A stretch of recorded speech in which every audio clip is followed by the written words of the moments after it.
ஈரானின் அதிரடி தாக்குதல்களில் அமெரிக்காவுக்கு ஏற்பட்ட பேரிழப்பு, வெளிச்சத்துக்கு வந்த தகவல்கள். ஈராக்கில் பற்றி எரியும் அமெரிக்காவின் விக்டோரியா பேஸ். வியப்பில் சர்வதேசம், ஈரான் எண்ணெய் மீதான தடைகளை நீக்கிய அமெரிக்கா. ஈரான் போரை முடிவுக்கு கொண்டு வருவதாக ட்ரம்ப் அறிவிப்பு. தளர்த்தப்பட்டது ஈரானுக்கு விதிக்கப்பட்டிருந்த தடை, எண்ணெய் வாங்க துடிக்கும் இந்தியா. இந்து சமுத்திரத்தில் உள்ள முக்கிய தளத்தை இலக்கு வைத்த ஈரான், ஆத்திரத்தில் பிரித்தானியா. ஈரான் மீதான தாக்குதல்கள் மேலும் தீவிரமடையும், ஸ்டேல் பகிரங்க அறிவிப்பு. அமெரிக்க படைகள் மீது நள்ளிரவு தாக்குதல், நேட்டோ படைகள் வெளியேற்றம். மத்திய கிழக்கில் அமெரிக்கா பயன்படுத்தும் இராணுவ தளங்கள் மீது ஈரான் நடத்திய தாக்குதல்களால் போரின் முதல் 2 வாரங்களில் சுமார் $800 மில்லியன் சேதம் ஏற்பட்டதாக புதிய ஆய்வில் தெரிய வந்துள்ளது.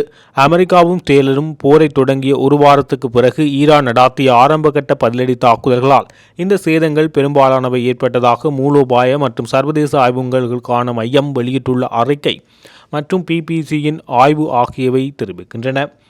அப்பகுதியில் உள்ள அமெரிக்க சொத்துக்கள் மீது ஈரான் நடாத்திய தாக்குதல்கள் ஏற்பட்ட சேதத்தின் முழு அளவும் தெளிவாக தெரியவில்லை எனவும், ஆனால் அமெரிக்க இராணுவ உட்கட்டமைப்புக்கு ஏற்பட்டதாக மதிப்பிடப்பட்ட $800 மில்லியன் சேதம் இது முன்னர் அறிவிக்கப்பட்டதை விட அதிகமான ஒரு தொகையாகும். மோதல் நீடிப்பதால் அமெரிக்காவுக்கு ஏற்படும் பெரும் இழப்புகளில் ஒரு சித்திரத்தை இந்த ஆய்வு அளிக்கிறது. இப்பகுதியில் உள்ள அமெரிக்க தளங்களுக்கு ஏற்பட்ட சேதம் குறைவாகவே பதிவு செய்யப்பட்டுள்ளது. CSISன் மூத்த ஆலோசகரும் இந்த ஆய்வு அறிக்கையின் இணை ஆசிரியருமான மார்க் கான்சியன் தெரிவிக்கையில், இது விரிவானதாக தோன்றினாலும் கூடுதல் தகவல்கள் கிடைக்கும் வரை முழு தொகையும் தெரிய வராது. ஈரானின் பதிலடி தாக்குதல்கள் ஜோர்டான், ஐக்கிய அரபு அமீரகம் மற்றும் மத்திய கிழக்கு முழுவதும் உள்ள பிற நாடுகளின் அமெரிக்க வான் பாதுகாப்பு மற்றும் செயற்கைக்கோள் தகவல் தொடர்பு அமைப்புகள் உள்ளிட்ட பிற சொத்துக்களை குறிவைத்துள்ளன. ஜோர்டானில் உள்ள ஒரு விமான தளத்தில் தாட் ஏவுகணை பாதுகாப்பு அமைப்புக்கான அமெரிக்க ராடர் மீது நடாத்தப்பட்ட தாக்குதலால் சேதத்தின் கணிசமான பகுதி ஏற்பட்டது. பாதுகாப்புத்துறை வரவு செலவு திட்ட ஆவணங்கள் குறித்த CSIS ஆய்வின்படி ANTB-2 ராடர் அமைப்பின் மதிப்பு தோராயமாக $485 மில்லியன் ஆகும். இந்த வான் பாதுகாப்பு அமைப்புகள் பாலிஸ்டிக் ஏவுகணை நீண்ட தூரத்திலிருந்து இடைமறிக்க பயன்படுத்துகின்றன.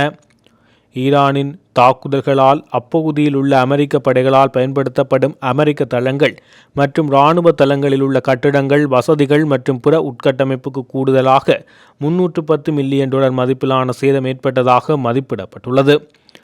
BBC செயற்கைக்கோள் படங்களை ஆய்வு செய்ததன்படி ஈரான் குறைந்தது 3 விமான தளங்கள் மீது ஒன்றுக்கு மேற்பட்ட முறை தாக்குதல் நடத்தியுள்ளது. இந்த தொடர் தாக்குதல்கள் குறிப்பிட்ட அமெரிக்க சொத்துக்களை குறிவைப்பதற்கான ஈரானின் முயற்சிகளை அடிக்கோடிட்டு காட்டுகின்றன. இப்பகுதியில் உள்ள அமெரிக்க இராணுவ படைகள் குறித்த உளவு தகவல்களை ரஷ்யா தெஹ்ரானுடன் பகிர்ந்து கொண்டதாக கூறப்படுகிறது. குவைத்தில் உள்ள அலி அல் சலீம் தளம், கத்தாரில் உள்ள அல் உதைத் மற்றும் சவுதி அரேபியாவில் உள்ள பிரின்ஸ் சுல்தான் ஆகிய 3 விமான தளங்கள் மோதலின் வெவ்வேறு கட்டங்களில் புதிய சேதங்கள் தோன்றுவதை செயற்கைக்கோள் படங்கள் காட்டுகின்றது. பிப்ரவரி 28 அன்று ஈரான் மீதான தாக்குதல் தொடங்குவதில் ஜனாதிபதி டொனால்ட் ட்ரம்ப் ஸ்டேலுடன் இணைந்திருந்ததிலிருந்து அமெரிக்கா தனது 13 இராணுவ வீரர்களை இழந்தது. அமெரிக்காவைச் சேர்ந்த மனித உரிமை ஆர்வலர்கள் செய்தி நிறுவனம் ஹிரானா 1400 பொதுமக்கள் உட்பட மொத்த உயிரிழப்பு எண்ணிக்கை கிட்டத்தட்ட 3200 எட்டியுள்ளதாக மதிப்பிட்டுள்ளது.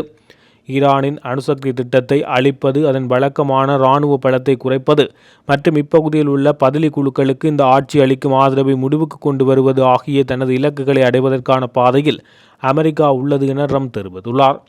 ஈரானில் நாங்கள் மிகவும் சிறப்பாக செயல்படுகிறோம் என வெள்ளிக்கிழமை வெள்ளை மாளிகையில் நடந்த நிகழ்வில் ட்ரம்ப் தெரிவிக்கிறார்.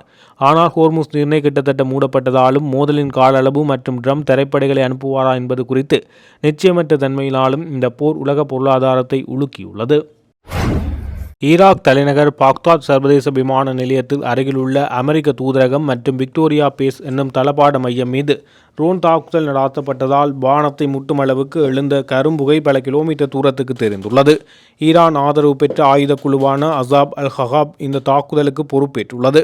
சர்வதேச விமான நிலையத்துக்கு மிக அருகில் தாக்குதல் நடந்ததால் பாக்தாத் விமான நிலையத்தின் போக்குவரத்து கடுமையாக பாதிக்கப்பட்டுள்ளது.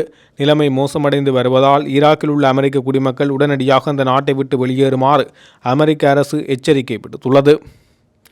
ஈரான் மற்றும் ஸ்டேல் அமெரிக்க இடையேயான நேரடி மோதல் தொடங்கியதிலிருந்து ஈராக்கில் உள்ள அமெரிக்க சொத்துக்கள் மற்றும் இராணுவ நிலைகளை ஈரான் ஆதரவு குழுக்கள் குறிவைத்து வருகின்றமை குறிப்பிடத்தக்கது. நடந்து வரும் போருக்கு முழுமையான முடிவு கொண்டுவரும் எந்த முயற்சியையும் ஈரான் வரவேற்கிறது என அந்நாட்டின் வெளிவிவகார அமைச்சர் அப்பாஸ் அராக்சி தெரிவித்துள்ளார். இந்த மோதல் ஈரானின் மீது திணிக்கப்பட்டது என்றும் போரை முழுமையாக நிறுத்தும் வகையில் முன்வைக்கப்படும் எந்த முன்மொழிவையும் கேட்டு பரிசீலிக்க தயார் என அவர் கூறியுள்ளார். ஆனால் மத்திய கிழக்கு பகுதியில் நடைபெறும் இந்த மோதலை முடிவுக்கு கொண்டுவர சில நாடுகள் முயற்சித்து வரும் நிலையில் அமெரிக்கா தனது தாக்குதலை நிறுத்த தயாராக இல்லை என தெரிகிறது என அவர் குற்றம் சாட்டியுள்ளார். மேலும் ஈரான் வெறும் தற்காலிக போர் நிறுத்தத்தை நாடவில்லை என்றும் முழுமையான விரிவான மற்றும் நீடித்த தீர்வை மட்டுமே விரும்புகிறது என அவர் வலியுறுத்தினார். இவ்வாறானதொரு பின்னணியில் தனது இராணுவ நடவடிக்கைகளை முடிவுக்கு கொண்டு வருவது மற்றும் போரை முடிவுக்கு கொண்டு வருவது குறித்து பரிசீலித்து வருவதாக அமெரிக்க ஜனாதிபதி டொனால்ட் ட்ரம்ப் கருத்து தெரிவித்தார்.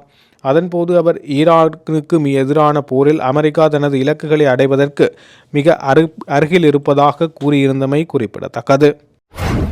கச்சா எண்ணெய் விலை உயர்வை கருத்தில் கொண்டு ஈரானிய எண்ணெய் மீதான தடைகளை 30 நாட்களுக்கு நீக்க அமெரிக்கா முடிவு செய்துள்ளது. ஏற்கனவே அனுப்பப்பட்ட எண்ணெய்க்கு மட்டுமே இது பொருந்தும் என்றும் புதிய ஆர்டர்களுக்கு அல்ல என அமெரிக்க திரைசேரி செயலாளர் ஸ்காட் பெசன்ட் ஒரு அறிக்கையில் தெரிவித்துள்ளார். இருப்பினும் இந்த தடைகள் 30 நாட்களுக்கு மட்டுமே நீக்கப்படுகிறது என அந்த அறிக்கை குறிப்பிடுகிறது. அமெரிக்காவும் ஸ்டேலும் ஈரானுக்கு எதிராக தொடுத்த போரினால் உலகளாவிய எரிசக்தி சந்தையில் ஏற்பட்டுள்ள தாக்கத்தை கருத்தில் கொண்டு ஈரானிய எண்ணெய் மீதான தடைகளை நீக்குவது குறித்து அமெரிக்கா பரிசீலித்து வருவதாக வெளிநாட்டு ஊடகங்கள் செய்தி வெளியிட்டது.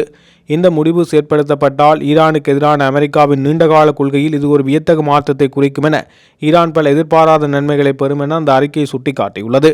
ஈரான் மீது விதிக்கப்பட்ட இந்த தடைகளால் சீன ஈரானிய எண்ணெயை பெரும் தள்ளுபடியில் பெற்றுள்ளது என தெரிவிக்கப்படுகிறது. அதன்படி ஈரானிய எண்ணெய் மீது விதிக்கப்பட்டிருந்த விற்பனை கட்டுப்பாடுகள் நீக்கப்பட்டதால் 10 முதல் 14 நாட்களுக்குள் உலக கச்சா எண்ணெய் விலை கணிசமாக குறையும் என அமெரிக்கா மதிப்பிட்டுள்ளது. மேலும் அமெரிக்கா சமீபத்தில் ரஷ்ய எண்ணெய் மீது விதிக்கப்பட்டிருந்த பல தடைகளையும் நீக்கியுள்ளமை குறிப்பிடத்தக்கது.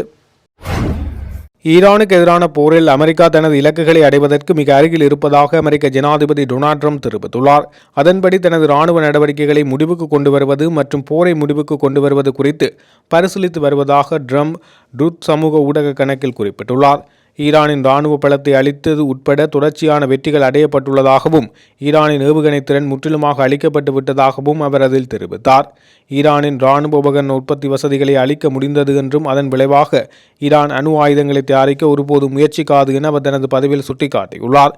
மேலும் ஸ்டேல், சவுதி அரேபியா, கட்டார், ஐக்கிய அரபு அமீரகம், பக்ரைன், குவைத் மற்றும் பிற நாடுகள் உட்பட மத்திய கிழக்கில் உள்ள தனது நட்பு நாடுகளை ஈரானிய அச்சுறுத்தல்களிலிருந்து தனது நாடு பாதுகாத்துள்ளது என அவர் குறிப்பிட்டுள்ளார். இருப்பினும் ஹார்முஸ் ஜலசந்தியை பயன்படுத்தும் பிற நாடுகள் அதை பாதுகாக்கும் பொறுப்பை ஏற்க வேண்டும் என அவர் தொடர்புடைய குறிப்பில் தொடர்ந்தும் வலியுறுத்தியுள்ளார். அமெரிக்க ஈரானுக்கு எதிரான எண்ணெய் தடைகளை தற்காலிகமாக தளர்த்தியதை அடுத்து இந்தியா உள்ளிட்ட ஆசிய நாடுகள் ஈரான் எண்ணெயை மீண்டும் வாங்குவதற்கான முயற்சிகளை தொடங்கியுள்ளன. இந்தியாவின் 3 எண்ணெய் சுத்திகரிப்பு நிறுவனங்கள் ஈரான் எண்ணெயை வாங்க திட்டமிட்டுள்ளதாகவும் இதற்கான அரசின் வழிகாட்டுதல்களையும் கட்டணம் செலுத்தும் முறைகள் குறித்து அமெரிக்காவின் தெளிவான விளக்கத்தையும் எதிர்பார்த்து காத்திருக்கின்றது என தெரிவித்துள்ளன. சமீபத்தில் அமெரிக்க ரஷ்ய எண்ணெய் மீதான சில தடைகள் தளர்த்திய போது கையிருப்பு குறைவாக உள்ள இந்தியா போன்ற நாடுகள் விரைவாக ரஷ்ய எண்ணெயை வாங்க முனைந்தது. அமெரிக்க திரைசேரி செயலாளர் ஸ்காட் பென்சன் கூறியதன்படி மார்ச் 20க்குள் கப்பல்களில் ஏற்றப்பட்ட ஈரான் எண்ணெய் வாங்குவதற்கு 30 நாட்கள் தற்காலிக அனுமதி வழங்கப்பட்டுள்ளது. அந்த எண்ணெய் ஏப்ரல் 19க்குள் இறக்கப்பட வேண்டும். தற்போது 130 முதல் 170 மில்லியன் பீப்பாய்கள் வரை ஈரான் கச்சா எண்ணெய் கடலில் கப்பல்களில் இருப்பதாக மதிப்பிடப்பட்டுள்ளது. இந்த எண்ணெய் பீப்பாய்களினால் மத்திய கிழக்கு உற்பத்தி குறைபாட்டை 2 வாரங்களுக்கு குறைவாக மட்டுமே ஈடு செய்ய முடியும் என தெரிய வருகிறது. இந்த நிலையில் ஆசியா தனது மொத்த எண்ணெய் தேவையின் சுமார் 60% மத்திய கிழக்கு நாடுகளிலிருந்து பெற்று வருகிறது. ஹோர்மோஸ் நீரிணை பற்ற நிலை காரணமாக எண்ணெய் வளங்களில் இடையூறு ஏற்பட்டுள்ளது. இதனால் ஆசியாவின் பல சுத்திகரிப்பு நிலையங்கள் தங்களது உற்பத்தியை குறைத்து எரிபொருள் ஏற்றுமதியை கட்டுப்படுத்தும் நிலைக்கு தள்ளப்பட்டுள்ளமை குறிப்பிடத்தக்கது. இந்து சமுத்திரத்தில் டிகோயா கார்ச்சியா தீவில் அமைந்துள்ள அமெரிக்க பிரித்தானிய கூட்டு இராணுவ தளத்தை இலக்கு வைத்து ஈரான் மேற்கொண்ட தாக்குதல்களை பிரித்தானியா கடுமையாக கண்டித்துள்ளது. ஈரான் 2 இடைநிலை தூதரக பாலிஸ்டிக் ஏவுகணைகளை அந்த தளத்தை நோக்கி ஏவியது. எனினும் அவற்றில் எதுவும் இலக்கை தாக்கவில்லை என கூறப்படுகிறது. இந்த தளம் ஈரானில் சுமார் 3800 கிலோமீட்டர் தொலைவில் அமைந்துள்ளதுடன் நீண்ட தூர அமெரிக்க குண்டுவீச்சு விமானங்களை தரையிறக்கக்கூடிய விமான தளத்தையும் கொண்டுள்ளது. இந்த நிலையில் ஈரான் குறித்த தளத்தை நோக்கி தாக்குதல் நடத்தியிருந்த நிலையில் அவற்றை பொறுப்பற்ற தாக்குதல் என பிரித்தானியா கண்டித்துள்ளது. ஈரானின் அரை அதிகாரப்பூர்வமான செய்தி நிறுவனம் இந்த தாக்குதலை உறுதிப்படுத்தி டிகோயா காசியாவில் உள்ள அடக்குமுறையாளர்கள் இராணுவ தளம் குறிவைக்கப்பட்டதாக தெரிவிக்கப்பட்டது. மேலும் இந்த தாக்குதல் அமெரிக்க மற்றும் அதன் கூட்டாளிகளின் வசதிகளை மேற்கு ஆசிய எல்லைக்குள் அப்பாற்பட்ட பகுதிகளில் அச்சுறுத்தும் முக்கிய முன்னேற்றம் என ஈரான் செய்தி நிறுவனம் தெரிவித்துள்ளது. ஈரான் மீதான அமெரிக்க மற்றும் ஸ்டேலிய படைகளின் தாக்குதல்கள் இந்த வாரம் குறிப்பிடத்தக்க வகையில் தீவிரமடையும் என ஸ்டேலிய பாதுகாப்பு அமைச்சர் ஸ்டீல் ஹார்ட்ஸ் தெரிவித்ததாக சர்வதேச ஊடகங்கள் செய்தி வெளியிட்டுள்ளது. இராணுவ அதிகாரிகளுடன் நேற்று நடைபெற்ற பாதுகாப்பு மதிப்பாய்வு கூட்டத்தின் போது அவர் இந்த தகவலை வெளியிட்டதாக அல் ஜசீரா செய்தி வெளியிட்டுள்ளது. ஈரானிய பயங்கரவாத ஆட்சிக்கு எதிரான தாக்குதல்களை தொடர்ந்து முன்னெடுப்பதில் நாங்கள் உறுதியாக இருக்கிறோம். அவர்களின் தளபதிகளை கொன்று குவிப்பதும் ஈரானின் மூலோபாய திறன்களை சிதைப்பதும் நமது முக்கிய இலக்காகும் என டைம்ஸ் ஆஃப் ஸ்டேல் பத்திரிகையை மேற்கோள் காட்டி செய்தி வெளியாகியது. ஸ்டேல் மற்றும் வளைகுடா பிராந்தியத்தில் உள்ள அமெரிக்க நலன்களுக்கு எதிரான அனைத்து அச்சுறுத்தல்களும் நீக்கப்படும் வரை இந்த தாக்குதல்கள் ஓயாது என அவர் சுட்டிக்காட்டியுள்ளார். யுத்தத்தின் அனைத்து இலக்குகளும் எட்டப்படும் வரை நாங்கள் எமது நடவடிக்கைகளை நிறுத்தப் போவதில்லை என பாதுகாப்பு அமைச்சர் ஹார்ட்ஸ் மேலும் தெரிவித்தார். ஈரானின் அணுசக்தி நிலையங்கள் மீது வான்வெளி தாக்குதல்கள் தீவிரமடைந்து வரும் நிலையில் இந்த வாரத்தில் தாக்குதல் மேலும் அதிகரிக்கக்கூடும் என்ற அறிவிப்பு மேலும் பதற்றத்தை ஏற்படுத்தியுள்ளது. இந்திய பெருங்கடலில் அமைந்துள்ள அமெரிக்க பிரித்தானிய கூட்டு இராணுவ தளமான டியாகோ கார்சியோ மீது ஈரான் ஏவுகணை தாக்குதல் நடத்தியதாக அமெரிக்க அதிகாரிகள் தெரிவித்துள்ளனர். வால் ஸ்ட்ரீட் ஜேர்னல் செய்தியை மேற்கோள் காட்டி ராய்ட்டர் இந்த செய்தியை வெளியிட்டுள்ளது. ஈரானின் 2 இடைநிலை தொலைவு ஏவுகணைகள் டியாகோ கார்சியாவை இலக்கு வைத்து ஏவப்பட்டுள்ளதாகவும் இன்னும் இந்த 2 ஏவுகணைகளும் இலக்கை எட்டவில்லை. டியாகோ கார்சியோ தளம் எவ்வித பாதிப்புக்கும் உள்ளாகவில்லை என உறுதிப்படுத்தப்பட்டுள்ளதாக தெரிவிக்கப்பட்டுள்ளது. ஏவப்பட்ட ஏவுகணைகளில் ஒன்று நடுவானிலேயே செயலிழந்துள்ளதாகவும் மற்றொன்றை அமெரிக்க போர்க்கப்பல் ஒன்று AM-3 இடைமறைப்பு ஏவுகணை மூலம் சுட்டு வீழ்த்த முயற்சித்துள்ளதாக குறிப்பிடப்படுகிறது. அந்த இடைமறைப்பு முழுமையாக வெற்றியடைந்ததா என்பது குறித்த ஆய்வுகள் நடந்து வருவதாக ராய்ட்டர்ஸ் செய்தி நிறுவனம் தெரிவித்துள்ளது. ஈராக் தலைநகர் பக்தாத்தில் உள்ள அமெரிக்காவின் விக்டரி பேஸ் இராணுவ தளத்தை குறிவைத்து அடுத்தடுத்து 4 ரோன் தாக்குதல்கள் நடாத்தப்பட்டுள்ளன. இந்த தாக்குதல்கள் நேற்று நள்ளிரவு முதல் நேற்று அதிகாலை வரை இடம்பெற்றதாக தெரிவிக்கப்படுகிறது. இதில் ஒரு ரோன் தளத்தின் பிற்புற வாயிலில் மோதி தீ விபத்தை ஏற்படுத்தியதாகவும் மற்றொரு ரோன் RPG ரக ஏவுகணையை வீசி தாக்கியதாகவும் தகவல்கள் வெளியாகின்றன. இந்த தாக்குதலில் உயிர் சேதம் எதுவும் ஏற்படவில்லை என்றாலும் பக்தாத்தின் உட்பகுதியான அபு குரைப் மற்றும் டோரா போன்ற இடங்களிலிருந்து இந்த ரோன்கள் ஏவப்பட்ட பாதுகாப்பு அமைப்புகள் பெரும் கவலையை ஏற்படுத்தியுள்ளது. தலைநகர் பக்தாத் மட்டுமன்றி வடக்கு ஈரானின் ஏர்பில் பகுதியில் உள்ள அமெரிக்க படைகள் மீதும் தாக்குதல்கள் தொடர்ந்து வருகின்றன. இதற்கு பதிலடியாக ஈரானுடைய ஆயுதமேந்திய குழுக்கள் மீது அமெரிக்க வான்வெளி தாக்குதல்களை நடத்தியுள்ளது. மத்திய கிழக்கில் போர் தீவிரமடைந்து வரும் நிலையில் இந்த மோதல்களில் சிக்கிக்கொள்ள விரும்பாத நேட்டோ கூட்டணி நாடுகள் ஈராக்கிலிருந்து தங்களது படைகளை திரும்ப பெற தொடங்கியுள்ளது. தங்களுக்கு தொடர்பில்லாத இந்த வலைய மோதலில் தங்களது வீரர்கள் பாதிக்கப்படுவதை தவிர்க்கவே இந்த வெளியேற்ற நடவடிக்கை எடுக்கப்பட்டுள்ளதாக தெரிவிக்கப்பட்டுள்ளது.